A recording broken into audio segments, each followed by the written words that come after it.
So I think we should make this a new tradition. I really like it. And I love it that you guys have to review a little bit the week and think about what's going right, since we're all so good at thinking about what's not going right.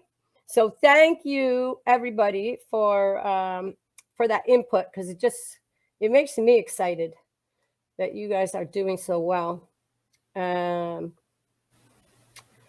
I think that everybody that's here has a journal, which is really fun.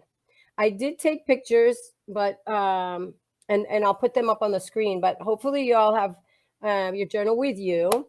And I just wrote a little bit about it first, and then I thought we could go through it page to page. So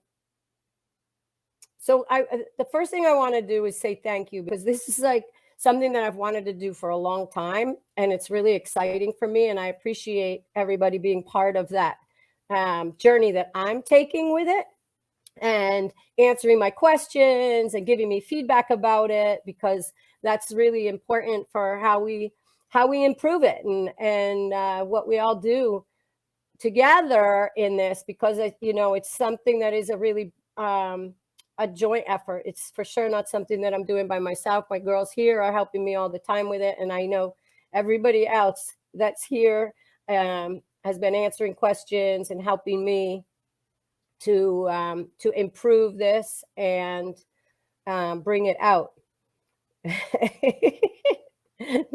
Okay, so my goal is really to help us to stay in touch with the relationships that we're building with our horses, because I think that sometimes we feel too much pressure, and I know that in the past I've felt too much pressure about getting into the show ring and making things work, and sometimes we lose a little bit that sight of why we really do it, and the relationship that the horses are making with us. And so the energy that I hope that you feel in this journal is really about that we love to ride, we love our horses, and we want to do it the best that we can every day, but we also want to show up with a little bit of a sense of humor and work hard. We have to work hard. We want to get better, but we the horses are going round and round in circles, trying to get help us get better, but they don't have the same drive that we do. So we have to bring a little bit of fun and a little bit of joy into what we do every day, and I hope this will help us to do that. I kind of started by creating something for myself that helped me to keep a little bit about what I wanted to do and what I have done, a bit more organized. And I think in doing that, I realized, looking around at what things were available, what journals were out there, I always end up with a blank book, because some of the other ones are too complicated. So this is something that I wanted for myself, that makes me think about being happy and appreciative and grateful for my horse, and then also will help that I can remember where I came from and where I want to go with it. And I think that when we're going to horse shows, we're putting ourselves out there. There's a lot of judgment in every sport, but for sure in dressage, there are a lot of people sitting on the sidelines. It's hard to keep it straight and remember your own creativity that you're bringing to the arena. So when we ride in the ring in dressage, you're the only one in the ring at the time. It's not like the hunters where you have these equitation classes, and we do have equitation, of course, but in general, we're doing a test and we're doing it by ourselves. So the energy that we can bring, the presentation that we can bring to the ring, it's our own. you're not being in that moment. It's not if one horse is bigger or smaller, or moving bigger or smaller. It's really your picture and your energy, and you want to hold on to that. So we have to learn a certain fundamental in dressage. There's principles about the sport, but then there's also your own personal creativity that you're going to bring. So this journal is going to help you with both.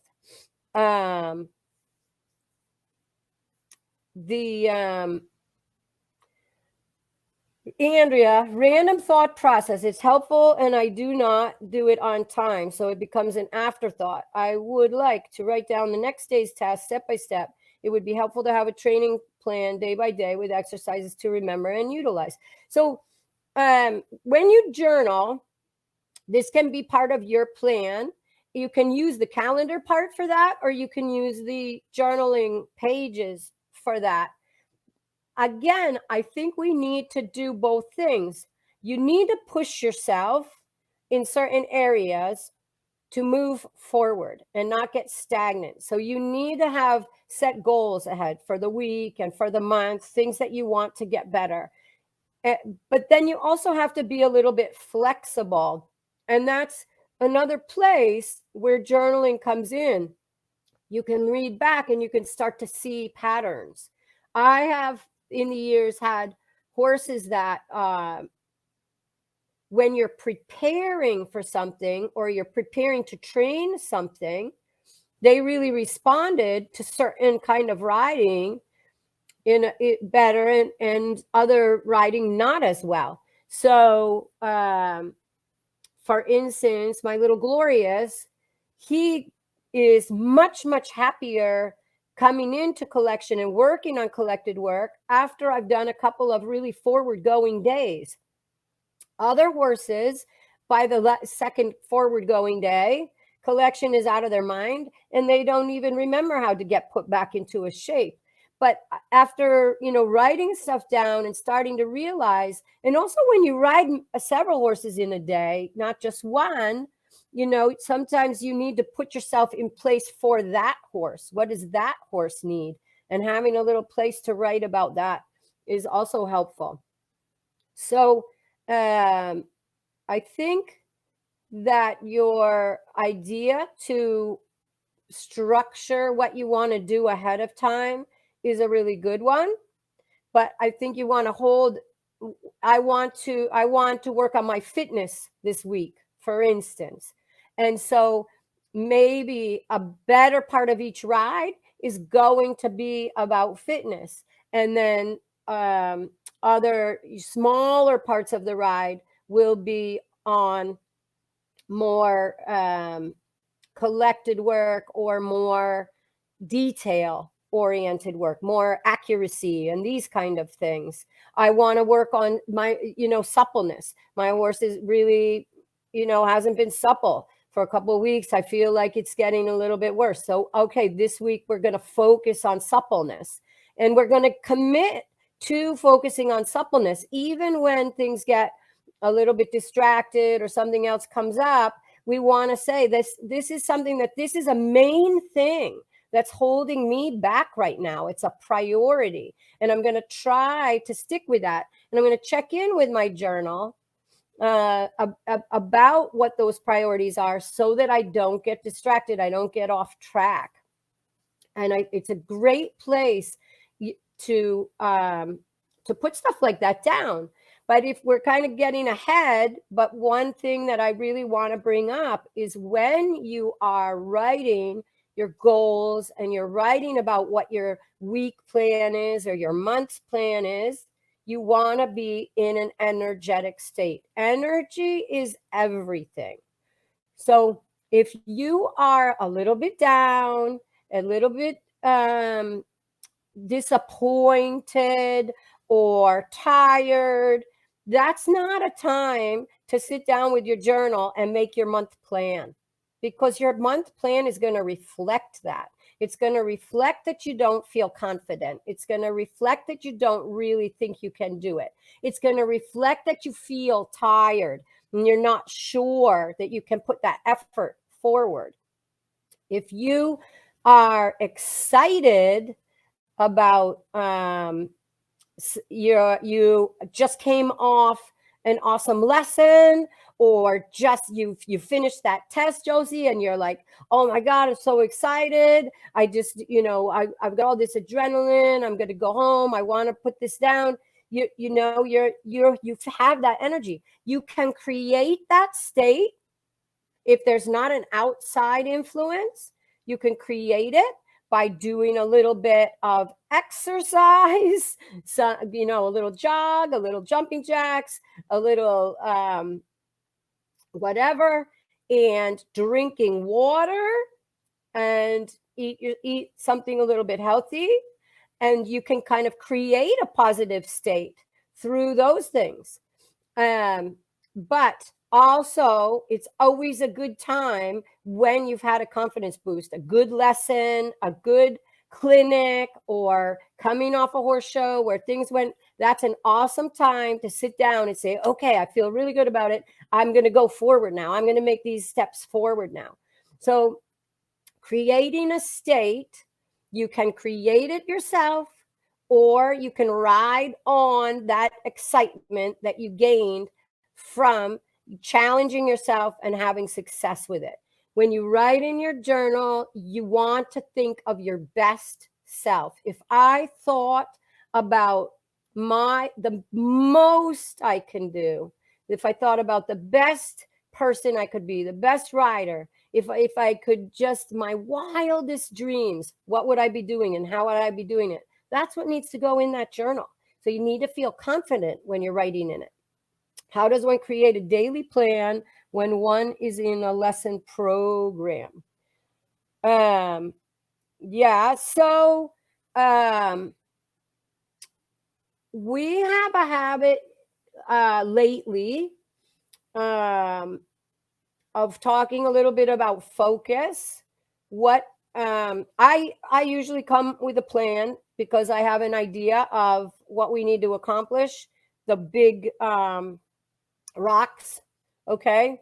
I'm working on those big rocks. What, if it's the seat or a little bit better feel, or something that we're working on. That's a big thing that needs to be tackled over that week, over that month. So I'm always, when people are riding with me all the time, I'm always thinking, how am I going to get that big basic accomplished so that the smaller details are working.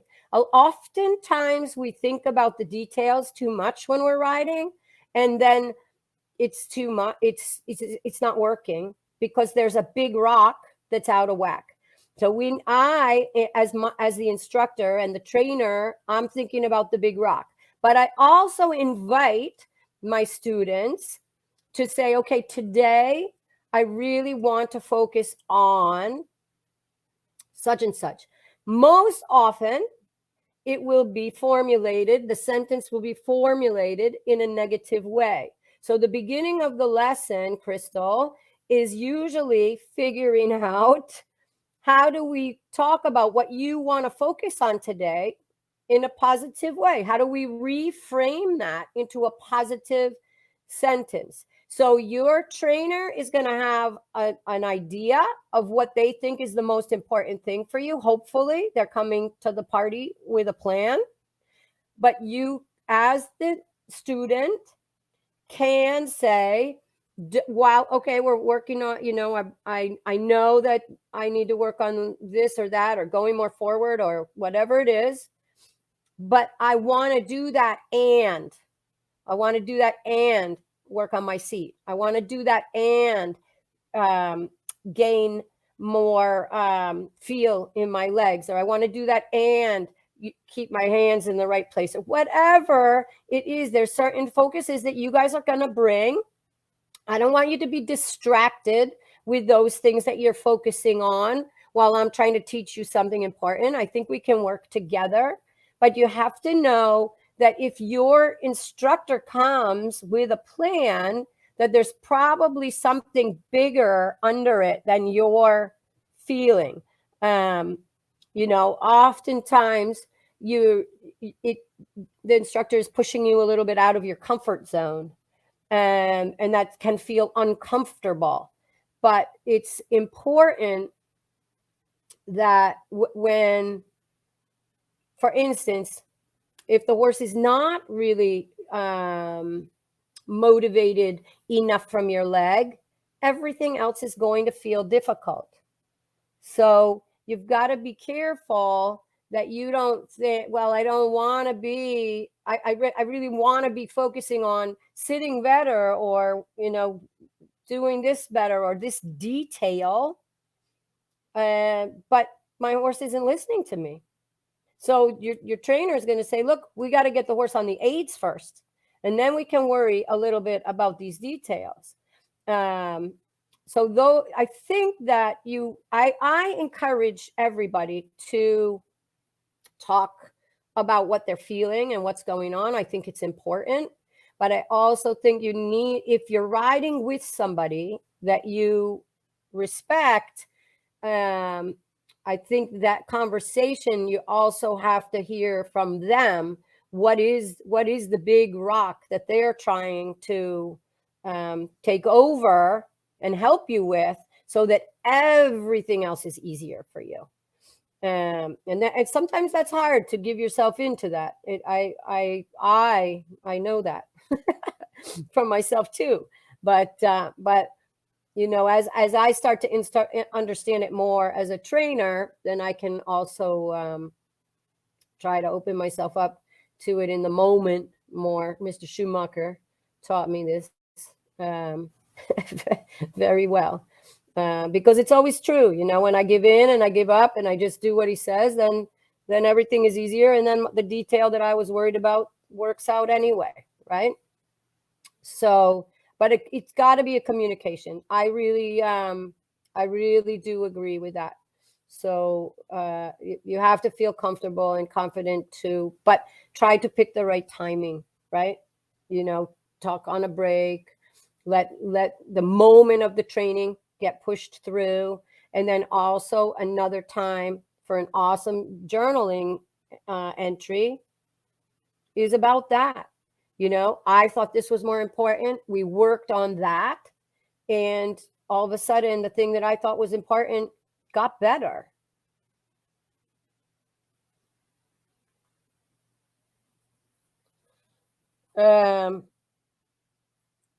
Well, we get our own ring and we are happy and quiet when we're riding. Okay, so how does a rider become unaffected by other riders and trainers sharing the ring? This is focus, and we have to do it at the horse shows, and we really need to put ourselves in the bubble and know what it takes. A lot of practice, but that is literally focus and connection. You're building a connection with your horse. You're making the outside world not important to your horse and to you. And the more you get distracted, the more your horse is going to get stressed. And it's awesome practice for horse shows to have to ride in that environment some of the time. It's not something that I'm completely in love with to do it on a daily basis. I really like the quietness of the environment to train in, but I do think it's good to practice riding and teaching yourself to focus on what you need to, focus on your own body. If you're getting uptight and stressed in your body because of the things that are going around you, horses are really going to feel that. It's so, planning and putting yourself in that situation maybe a little bit less of the time, because when ride when the ring is quieter some of the time, ride and practice your focus other times, and that's going to be absolutely 100% the focus of your ride when you're putting yourself in that situation. Can I keep my body language organized? Can I communicate and worry about the connection with my horse more than the other horses in the ring? Mr. Schumacher taught me a lot about videoing. And I think that writing is feeling, and we need to develop feeling. And if we're trying to develop feeling from video, sometimes you're going to be misunderstanding what's going on, or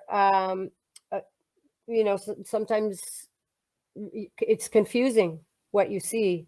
And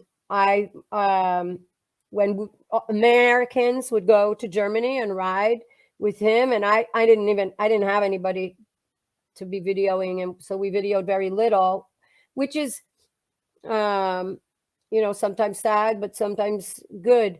He really said that you're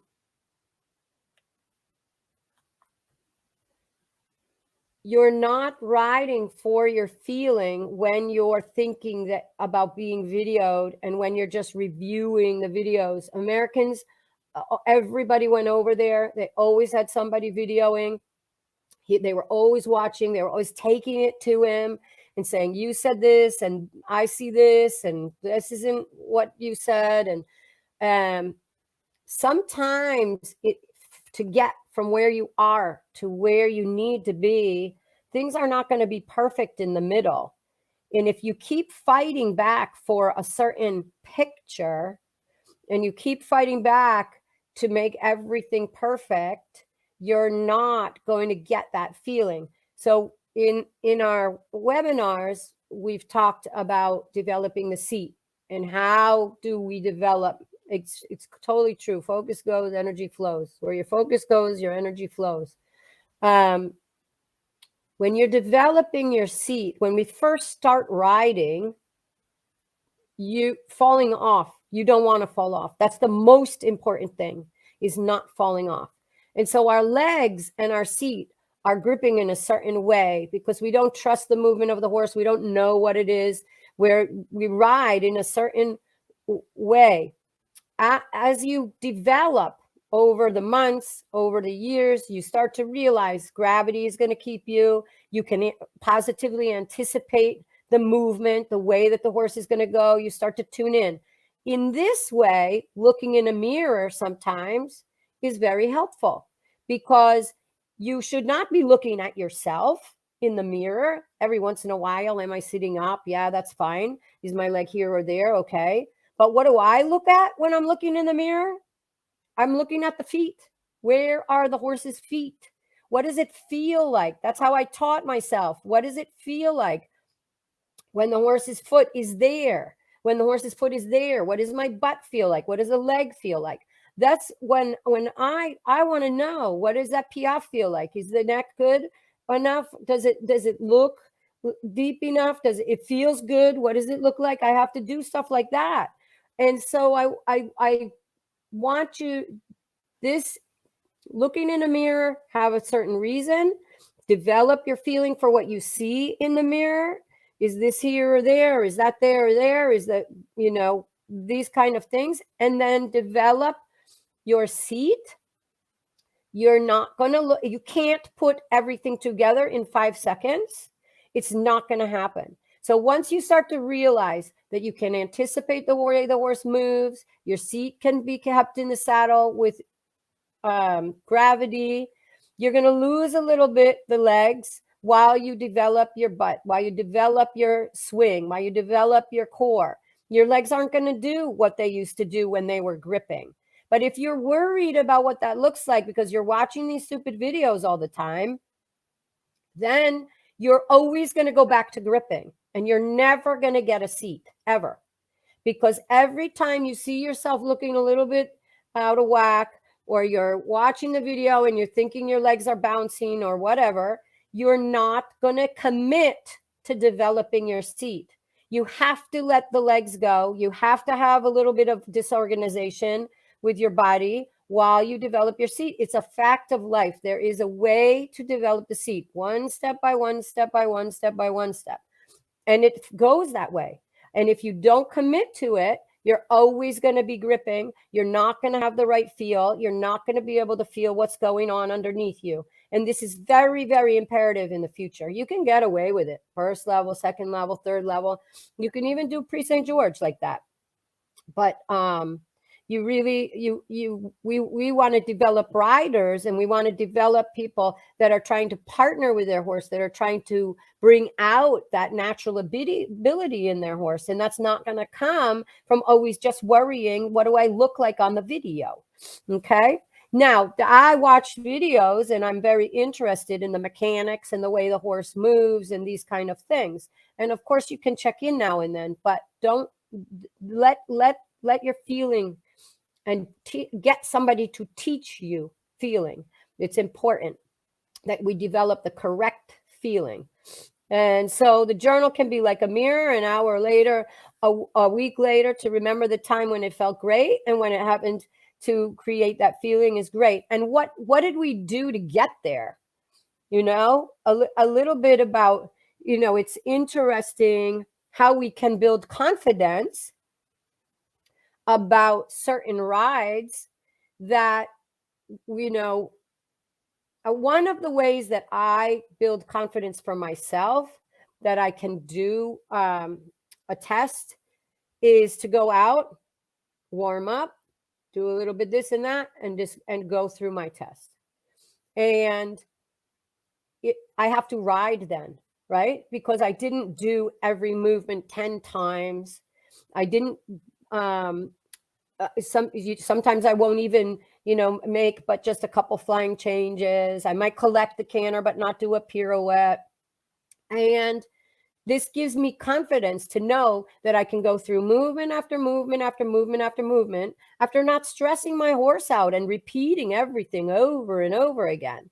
And so when I write that down in my journal that I warmed up for 10 minutes and just about everything worked, but I could have had smaller pirouettes, or I could have been better at the preparation for the 110s, or whatever it is, I could put that in my journal. And then when I'm going to the horse show and I refer back to that, I say, okay, you know, if I'm warming up for the show, I'm warming up my test at the show, then I'm going to play with the canter a little bit smaller and bigger in my warm up, right? I might prepare a couple times for those 110s better. But I know that the half passes worked. I know that the piaffe passage worked. I know that, you know, the whatever rainbacks or what, you know, whatever else is in there. I know that it worked because I did it. And then I wrote down. And so when I'm feeling like, I'm not sure, I have that. You did it. Last week, you did it. It worked. Don't worry. You can do it. Because we see so many people getting stressed and repeating and wearing their horses out before they get in the ring or even at home, right? So you're going to start to find patterns in your journaling. You're going to start to find confidence in your journaling. And you're also going to write down stuff about where you are right now. You know, one of the things that just gives me the biggest tickle with Glorious is one of his flying changes. He learned it like that, like 5 seconds. He never made a mistake going in that direction. In the other direction, it took me a couple of weeks, and I thought, for God's sake, he's never going to learn it. You know, the horse is retarded. One way, he learned it like that. The first time I asked, he did it, and it was always fine. The other way, he's, you know, balking or kicking or late or whatever, confused. But when I look back at it, and then I'm teaching him 4 tempies and 3 tempies and showing in the pre-St. George and the Inter 1 and then 1 tempies. It just gives you so much fun, and you realize that that's horses. Sometimes one way works good, and one way sometimes it doesn't, and that it's no problem. Look where he is now. And so then the next horse that I get that might be like that, I can be a lot more relaxed about it. And you think about Crystal, you know, if Crystal was keeping a journal from last year, right about this time, I think we literally started working on cantering, and she could probably canter about 4 or 5 steps around the ring without her horse changing off behind or getting stressed or spooking, So if you really look at it like that, and if you had been writing it down in a journal, and then you see how far it all comes, you can pat yourself on the back every once in a while. I was there and now I'm here and I want to go there, but because I came from there to there, I know that I can go there too. And it gives you confidence. It gives you a positive way to look at the training. So I think it's really fun. But I think it's a serious way of improving your riding. If you want to get better, I think journaling will help. We can have fun with it, and this journal is about that. But we also, I really think it's a good way to make improvements. One thing I see often is, especially when I was see people, not very much of the year, is that they end up kind of in a circle, right? Repeating the same things. And so this can kind of shock you out of that. If you find yourself saying, I did this again, and I did this again, and I did this again, you're going to start asking somebody, can you please help me? Because I'm making this mistake. My horse is always picking up the wrong lead, or I'm always sitting on the wrong seat bone. Or do you have any ideas for that? Do you have any exercises for that? It's also a way for you to see that you've got a recurring problem that you need to handle. So when you begin, I want you to be really clear that it's your story, that it's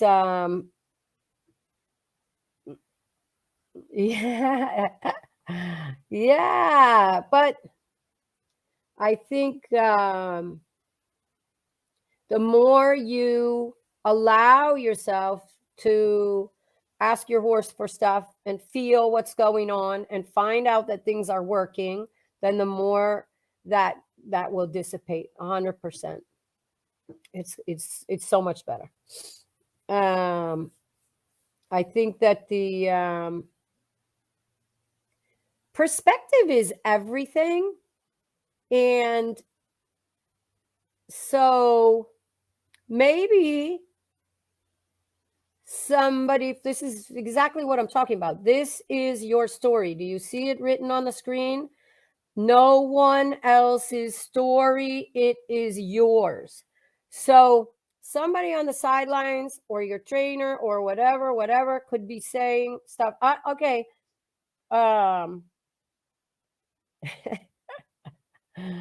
I could not feel my legs sometimes when I was riding my mare last year, and Crystal knows this really well.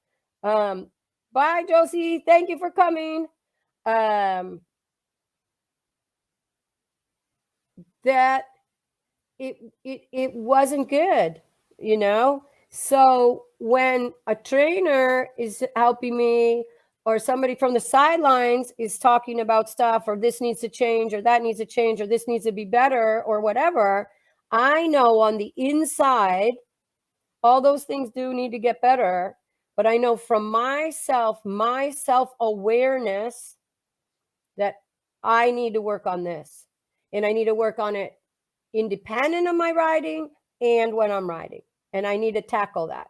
And so when I'm writing about my story in my journal, it doesn't have anything to do with what somebody else is saying about how my horse is going or what it looked like or whatever, because I know on the inside that this week that problem got better, and the next week a little bit better, and the next week a little bit better. And I'm making a relationship with my horse, and I'm improving my riding at my pace, the way that I can. And I know if it's not getting better, I've got to ask for help. And if it's getting better, then I'm going to keep going forward in that confident way. Still maybe asking for help, but I'm not letting somebody else tell me what my story is. I'm not letting them tell me what my goals are with my horse. It's people. I get another horse and it's, are you kidding me?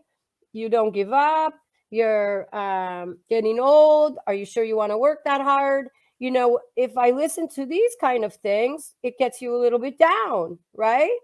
But if I write my story in here, how exciting, how grateful, what an opportunity, I can build my energy up. And so you've got to be careful.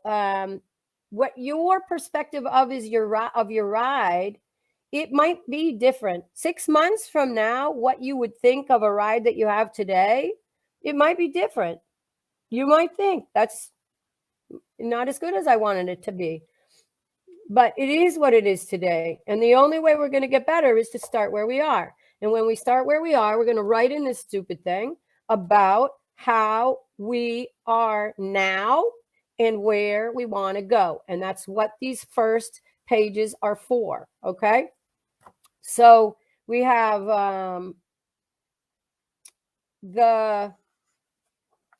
I think the organization part that has a little less feeling is, you know, your actual calendar.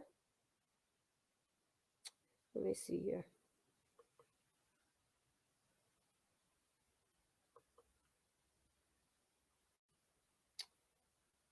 All right. So we have the calendar, and you can use this so many different ways. Many of us have a lot of that stuff on the phone and whatever, but you can put in your blacksmith, your feed orders, your vet, whatever. If you do any kind of classes or something, put it in here. I think it's great. It also is going to give you a little bit of something to look back on if things start to change. So, you know, if you change the feed, or you got the feet done, or you got the teeth done, and then you're complaining in your journaling about something, you can refer back and you can say, oh, you know what? A couple days ago, I got the teeth done, and no wonder I don't know why that flew out of my head. But anyway, you can also put little smiley faces or, you know, neutral faces on each day about your ride. Exclamation point or 1 or 2 words here. The other thing that you see on the sideline is those values and intentions. So one thing that's I found really helpful for me is to have certain values that I really hold in my writing every day. And I remind myself about those values in my journal. So I think that the relationship that I'm building with my horse is one of the most important things to me, and that I really honor that every day. So that is something that's on that right side. You know, no matter what, if I'm going to the horse show, I'm trying to prepare for the horse show, something's going wrong in the training, I'm going to honor our relationship first and foremost. I'm not going to let anybody get in between me and her because of performance stress or whatever. So this is one of those values that goes there. And I might check in. I might even write, you know, in the notes underneath that, you know, yeah, you know what? I gave 100% to that, or I failed, you know, I had a failure in that, and I really want to work harder at it. And this is what kind of influenced that failure, so that I can watch out for that next time. You know, was I influenced by somebody, or did I allow myself to be influenced by the environment, or something like that made me not live up to those values? So another value is that I really want to come every day in a compassionate and loving way to the ride. Which brings me a lot more fun and joy if I let that be more important than some of the other things that I could be thinking about. And her relaxation level is so much better because I come, with that as a priority. So when you write down things in here, I like to use this with, smiley faces, or, uh-oh, Nancy, you didn't do such a good job. And then, you can look at the month and what are your intentions for this month? I need to, get more fit. I need to get more confidence in my Piaf Passage transitions. I need to, and then at the end of the month, give yourself a score. Did you do what you said you wanted to do? What held you back? What pushed you forward? How are we going to repeat that next month? And where did I get distracted? Okay, so you have an intention. What distracted you? And can you forgive yourself that it was a distraction? Or do you have to push yourself because that distraction really wasn't worthwhile? Right? So these kind of things, I think that it can all be in here and can be really helpful. So then you have, does anybody have any questions about that? Please feel free to ask questions. Crystal had a question about the moon, why I put the moon in there. So if we go back to my first thing there, here we go. I think I wrote it down for you. All right, I did. And I could send you guys these notes too, since we haven't really been following it. The new moon is for new beginnings. So it's a time that first couple tiny little crescents is for cleaning everything out and starting fresh. If you allow yourself to give in a little bit, to start noticing the moon in a good way. We're all taught to notice, it's a full moon and we're all going to be crazy. But notice that energy in a good way, because you feel these ways anyway, and we fight it. So when you start to say, wait a minute, it does feel like I need to let go of some stuff. I do need a clean slate. I do need to just get rid of all that stuff in my head. This is a time to give yourself permission to do that. Is when the moon is really little, and then you're going to start as the moon is getting bigger. You're going to start to gather your plans for the month, your intentions for the month, your goals for the month, and you're going to start to put that all up in a new light, in a new way. So we've given up on the guilt that something didn't work. We've given up on the, thrown in the garbage that we didn't do something good enough or whatever. That's in the garbage. And now we bring new energy to our new, it could be the exact same goal, but we're going to make a fresh new start on it, a fresh new plan with it. Maybe some things that we've been doing toward that goal haven't been working. So we're going to let those things go. If we need to replace them, does that mean we need to ask for help? Do we need to look something up? Do we need to reevaluate? So you're coming with it now with an empty bowl, and we're going to put new stuff in that bowl.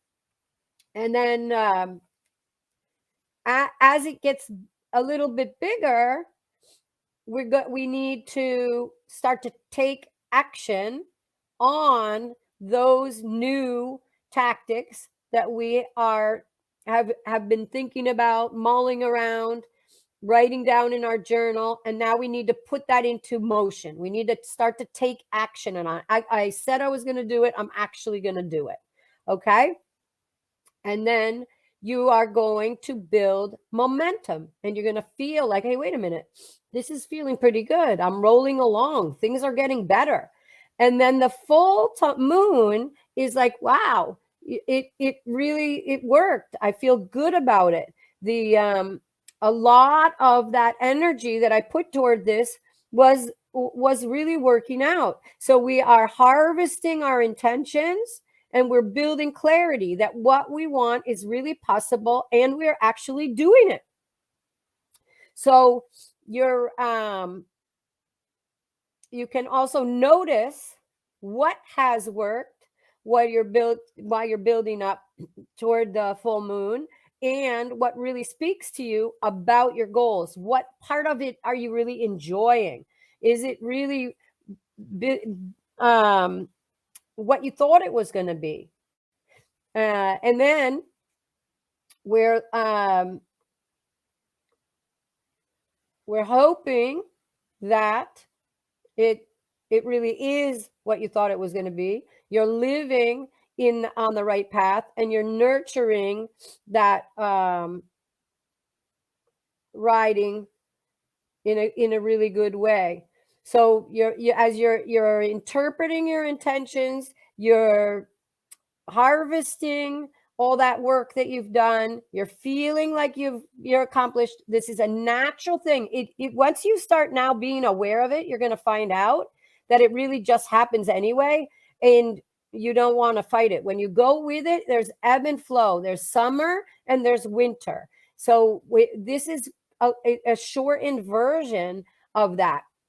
As the full moon starts to fade, it's time to be grateful for all the things that you've been given, that you've been working hard at, that are working out for you. You're going to look and really be thankful for all of that. You're going to connect a little bit more now. You're going to come in and connect a little bit with yourself. Um, and then you're going to start releasing again. As the moon is getting smaller and smaller, you're going to let go of the things that are no longer serving you. They can be big things or they can be little things. But this is a time where it feels right to do that. And you're going to just let it happen. It can be small things that are cluttering your life, or it can be something big, a habit that you really want to give up. And that's the time that you can do it. And then you're back to your small moon again. And then you have a little time to rest as it's coming down into its smallestness. And then as it starts to build up again, we start the whole thing again. We've given up things that no longer serve us. We've rested a little bit after our hard work. It's going to feel completely natural. Normally you would be fighting it and saying, why am I tired? Or why, I got to push through this. I got to keep going. Take a day and let yourself connect with yourself. And then you go back. So this is something that happens in the universe. It's something you can connect to if it speaks to you or not. But when you start paying a little bit of attention, you're going to find out that it happens to you anyway. But oftentimes we fight it, or something in our schedule isn't right. Wait a minute. I'm not having a horse show at the right time, or I'm not. Then you have to conjure up the right energy and the right feelings, but you also have to know, why does it feel that way, and how can you make it work? So it can be that this is like, a rhythm that you build through the year, and every, whatever it is, 28, 29 days, we have a new moon, a time to throw stuff out, and a time to look forward to what is the next month going to hold for us.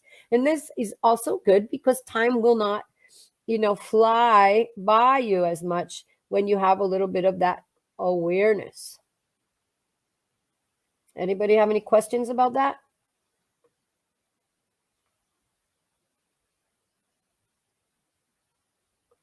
So I can send you the notes. We talked about a lot of stuff and a little bit different order than your questions are great, and I really love those. So I always keep those going. I think that the biggest thing when you're starting and you're writing in those first 2 pages, that it really is something that's for you personally.